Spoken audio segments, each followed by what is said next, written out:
Hey everybody, this is Dr. David Evans. I want to thank you for watching again. We have a brand new channel on the PIC TV network called the PIC TV Network Book World Channel, number 935, channel 935. And I'm so happy today to have the Amazon #1 best-selling author, Gerald A. Moore Sr. on with me. I'm this brother in Clubhouse. Man, he's on fire, man. This dude is a genius. And I'm just so happy to have him to be interviewed on our Book World channel. #1, y'all. He's the #1 Amazon book-selling author. Brother Joe, how you doing today, man? Oh man, first off, David, thank you for having me on this platform, man. I'm grateful and appreciative. And it's only by the grace of God that we even met, man. So I know this is something that is meant to be. And again, I'm just grateful to be here. And it's a great day, man. I'm excited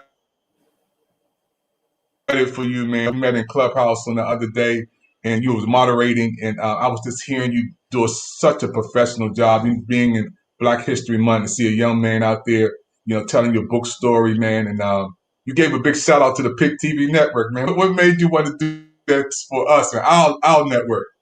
I believe that we have to support Black media, right? We have to support people who are delivering messages that are about us and not just our celebrities, right? We have a whole group of people that do great things, and it's Black media that's going to go into the neighborhoods and bring out the voice of the people. So it's organizations like yours and networks like yours that are going to bring the voice of the people to the forefront and basically give everyone an opportunity to showcase their gifts and talent and unique abilities.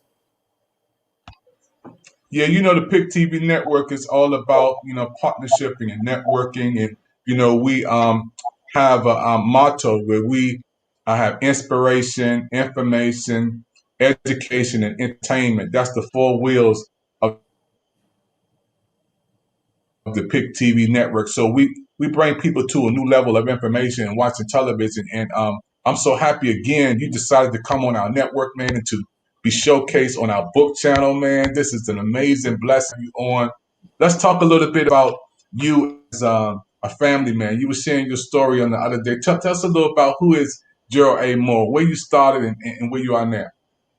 Oh man, it takes me back, man. I'm Gerald A. Moore Sr., and I'm the author of the Amazon #1 best-selling book, Motivate Black Boys: How to Prepare for Careers in STEM.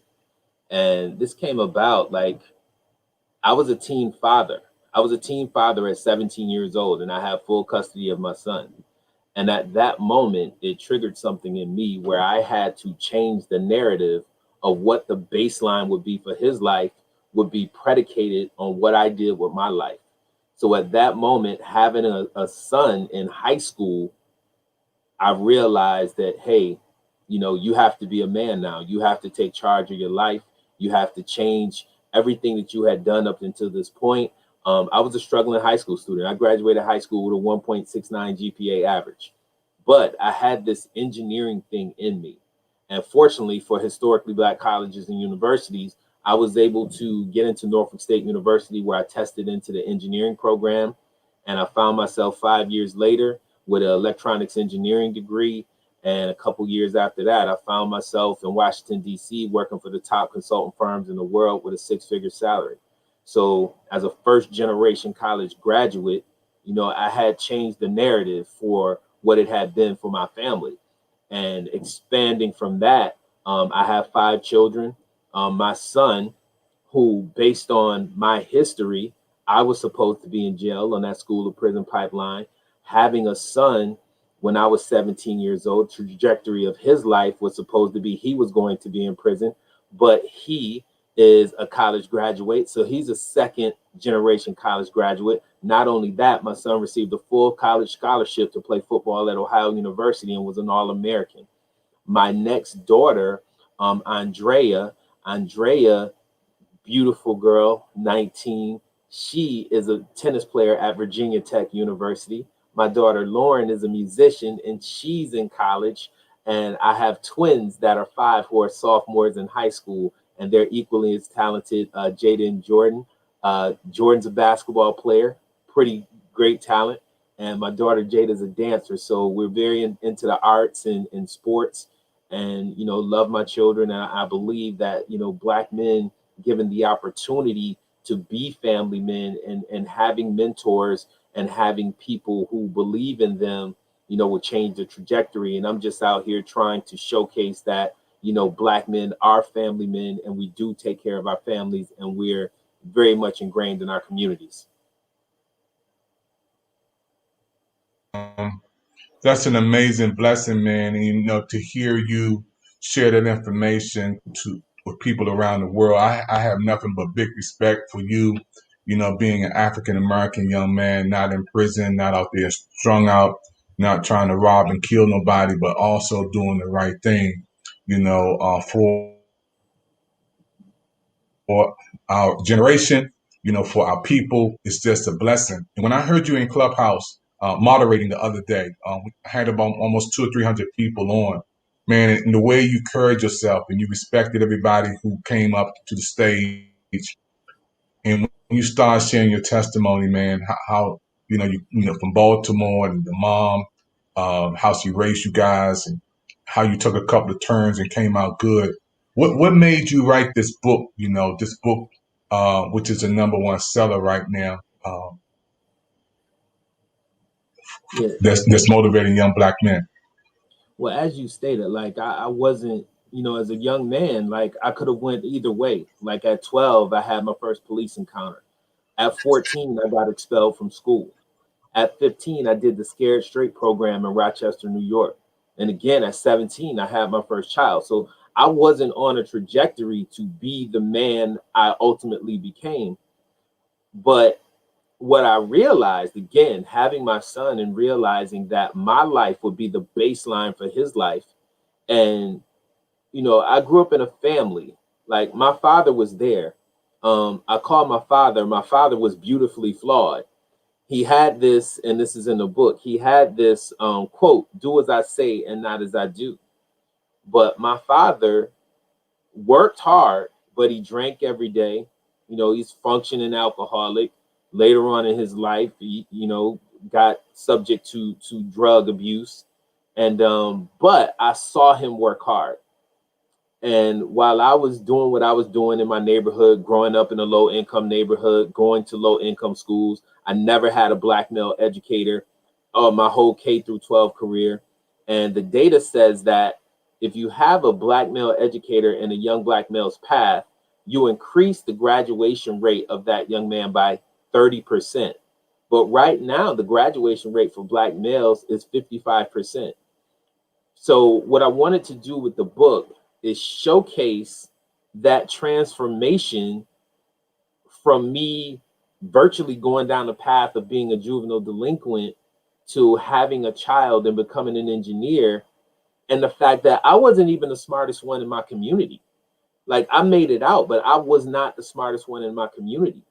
And we live in a place and we're in a space where a lot of our households of young Black boys are headed by women, right? And Black women have done an awesome job to this point. But there comes a point where a mentor figure has to be in place to guide that young man into manhood, to transition him from a boy to a man. And what I'm doing in this book is kind of sharing my story and the things that my mother did well, the things that my father did well, the things that they did wrong that they could have improved on that helped me along the lines to my success. So I give a couple items in the book. I have this process called the 5 steps to the epiphany, which is the 5 steps that if a mother puts this in place for her son would help him to be successful. So it's more of a guidebook on how to take your son from one space to the goal of getting into college or getting into tech. Now, tech is the future. They tell us that tech is the future, and most of the jobs are going to be in tech. But what we have right now with a graduation rate of 55% for young Black males, and only 10% of those kids qualify to get into anyone's computer science or engineering department. So we're not meeting that goal of staying above the need to increase the number of Black men that are in tech and STEM. Black men make up less than 5% of the high tech and STEM workforce. So the goal of this book was to give people a tool and give families a tool to coach up their sons so we can bridge the digital divide and make a dent in the income to wealth gap for Black families. Because right now it's predicted that the average wealth of the Black family is going to be zero by 2053. So by leveraging this book and giving Black boys the tools early to get into tech, I hope to actually make a dent in both the digital divide and the income to wealth gap of the future. Wow, that is amazing, man, to hear. You share the information. You're ahead of your time, man. Your birthday is coming up. You ready to celebrate your birthday, man? And you don't look a day over 12 years old, man. Yeah, man. Keeping it real, man. Thank Looking you, real man. But good, man. listen. I tell myself I've been 25. I've been 25 for 24 years now. Man, that's good. Hey, talk about Gerald, some of your mentors, man. And often you just came out of a class just now before you came on this one. What keeps you going forth? And give me a couple of mentors for somebody watching this right now. Can you repeat that question again, David? Yes, I say. Tell me about some mentors, some people who you look up to, some mentors Oh man, that you really be inspired by.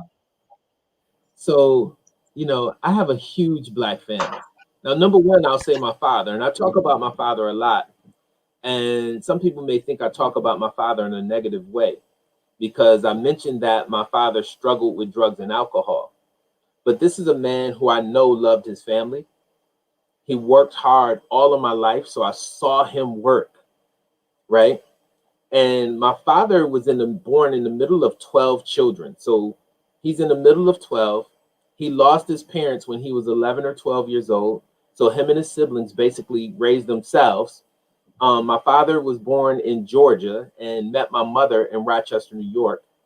And this man who, without parents, came to New York, found a way to get a working certification where he worked at a machine shop and provided for his family the best he could. Now, I don't know what would happen to me if I lost my parents at 11 and to have to struggle in the middle of 12 children in the 50s and 60s.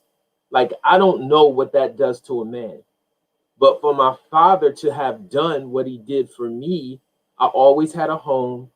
And yes, it wasn't perfect, but it was enough.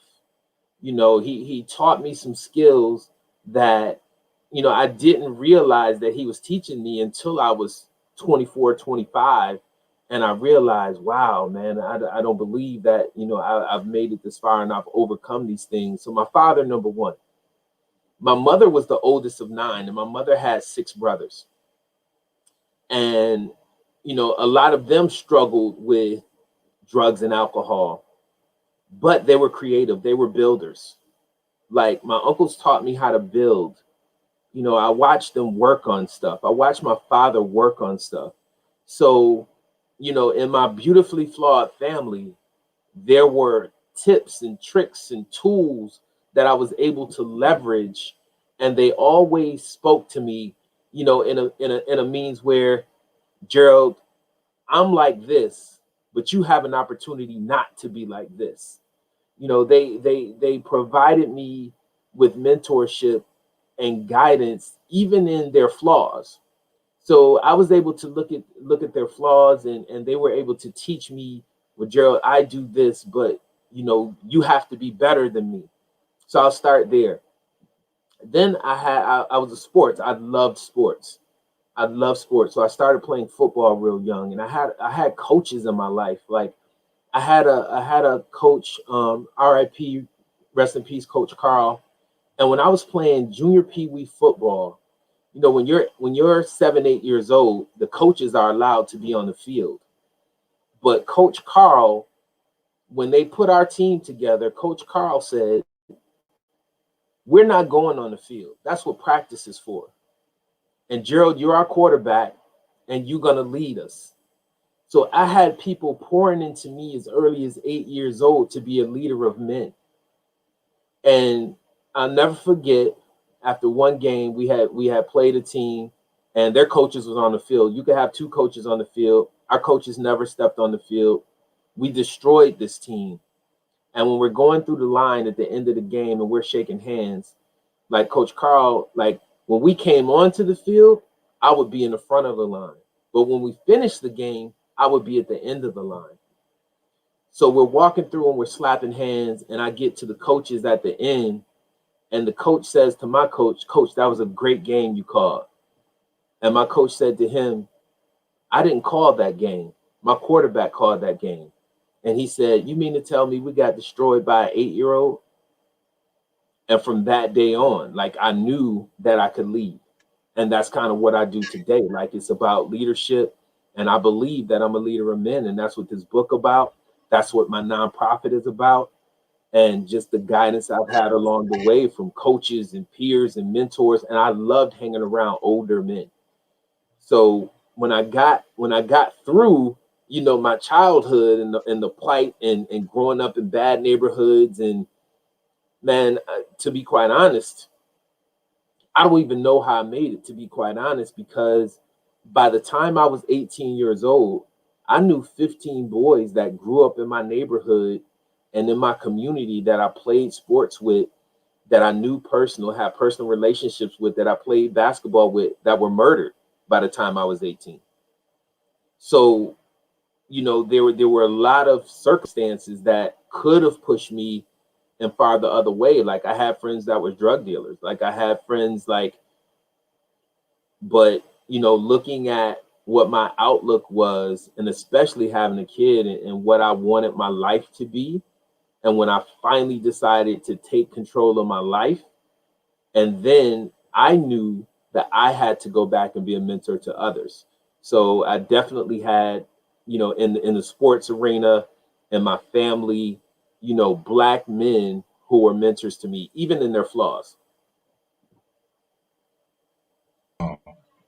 Amazing, man. I'm just so excited about, you know, the information and the wisdom beyond years that you have. And when I look out and I see an African American young man being the number one, and I say that with so much love, man. Uh, say a number one, not a number one person, one of this, not a number one person out there who shot or killed somebody, not a number one person who committed violence somewhere, but a number one Amazon number one book selling author. Man, it's a beautiful, beautiful, beautiful example for our young people. You know, for you to be an African American and be on best-selling author. How does that feel, man? How does that make you feel? The Man, it feels number amazing. one best-selling author on Amazon. Yeah, it feels amazing when you think about, I never thought that I would be an author, right? So you never know, you know, the plan that God has for you, right? You live the life and you live to the best of your ability, and things happen. But one of the things that really springboarded it was having a vision for what I wanted to do. And that vision turned into passion, and that passion turned into me leading Black boys and creating programs. And, you know, when I wrote the book is my life. So it wasn't really hard to write. And what happened was, I having a son young, I was still a young man coaching an 8-year-old and coaching my son's sports teams, and looking at those kids and saying, hey, you guys are going to have a different opportunity than what I had, because I was successful. I had achieved becoming an engineer, and I could give them that pathway. So while coaching my son's basketball teams, I started teaching those kids how to develop websites and apps. So in that process, you know, kind of springboarded me to, hey, this is how I can impact my community and move Black boys from not having the four ways out of a negative situation that I thought I had, which is the NFL, the NBA, hip hop, and drugs. Those are the four pathways that media portrays for Black boys as an opportunity to get out of a bad neighborhood or to be successful. But once I became an engineer, I realized that this is a path that is very achievable and very lucrative if Black boys could see someone in that light. So that's what the book is about. And if you go to motivateblackboys.com, where you can see and hear more about my story, and you can also get the book, but it's about creating opportunity for the next generation. I think we have to look at that. And I think, what I want to do is leave a legacy for the next generation. A woman sent me a message. She purchased my book, and it's Black History Month. And she left me a quote. She left me a note. She said, the impact that this book is going to have on Black boys, you are going to be featured. Your book is going to be featured as like this moment in Black history in the future. That's how much of an impact this book is having. And I have moms who reach out to me all the time and say, thank you for this book. Thank you. This book is giving my son the opportunity to know that people like you exist, to know that just because you have a troubled past, that you can transition, you can transform, you can be successful, and then you can give back. So I think just becoming an Amazon bestseller, that allowed me to have the opportunity to speak. People start reaching out to me to speak about the book, and I was recognized as a Black Enterprise Modern Man. And through the Black Enterprise Modern Man initiative, Black Enterprise gets about 15,000 applicants for the BE Modern Man initiative. And I was selected in 2019 to be a Black Enterprise Modern Man. And that, having that status also catapulted the book. And the book has been in the Amazon bestseller list for over a year now. So the book is very impactful. I'm really pleased with the outpouring of support that I get for the book. The book is also the baseline of my nonprofit, Mission Fulfilled, whose vision is to impact, inspire, educate, and activate 100,000 Black boys in tech and STEM by 2030. Wow, man. I mean, it sounds like, you in the same flow of the Pick TV network, man. When we have this network and we have the same type of vision, man, for our network, and we do the same thing as far as inspiration, because everybody needs a little bit of inspiration in the midst of COVID-19. When we're going through what we're going through, inspiration is very important. And then we got to be informed, what's going on with the COVID-19 situation, and people getting the shots, and those in the medical field doing the best they can, and those the first responders. We have to be informed. Then we have to give some entertainment and education. This is what we're doing right now. You're educating us, man. Education is the process of learning. And the more we have leaders like you, I feel good about our generation. I feel good about our people, and just the American young man doing what you do is a blessing. And we want you to partnership with the Pick TV network, definitely for our book channel, man. We've been talking about that and talking about you, spearheading some projects for our brand new Pick TV net book channel, and bringing people over. I'm so happy just to see you, man, doing what you do on your birthday, taking time out to come along and to inspire us all over the world, man. We have people watching the Pick TV network, and we're growing network, and we have people watching from Argentina, Brazil, Costa Rica, Puerto Rico, United Kingdom, United States, all over, man, through Roku. And we're so happy again when we have you on today, being an example before our people. It's a wonderful, wonderful blessing. You want to send a shout out to your wife, man. Anybody else who's watching right now?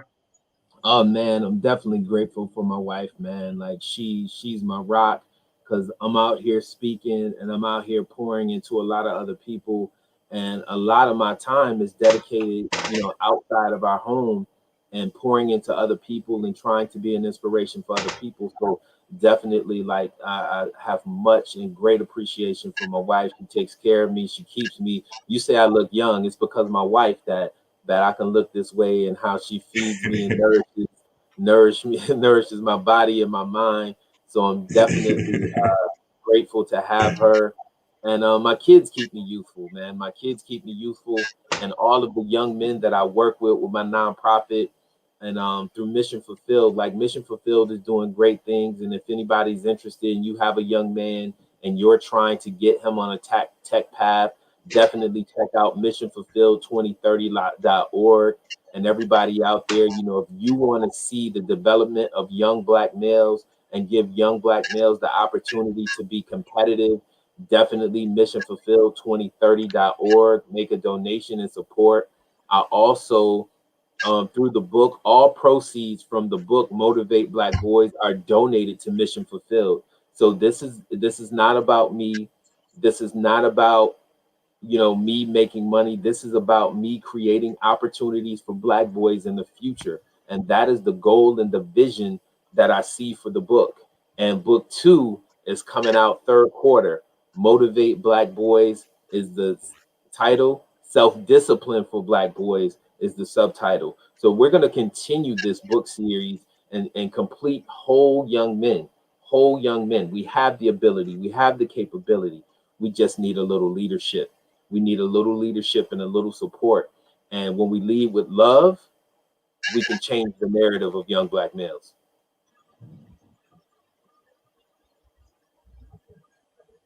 Yeah, that's awesome, awesome, awesome, Gerald. I'm just so happy again.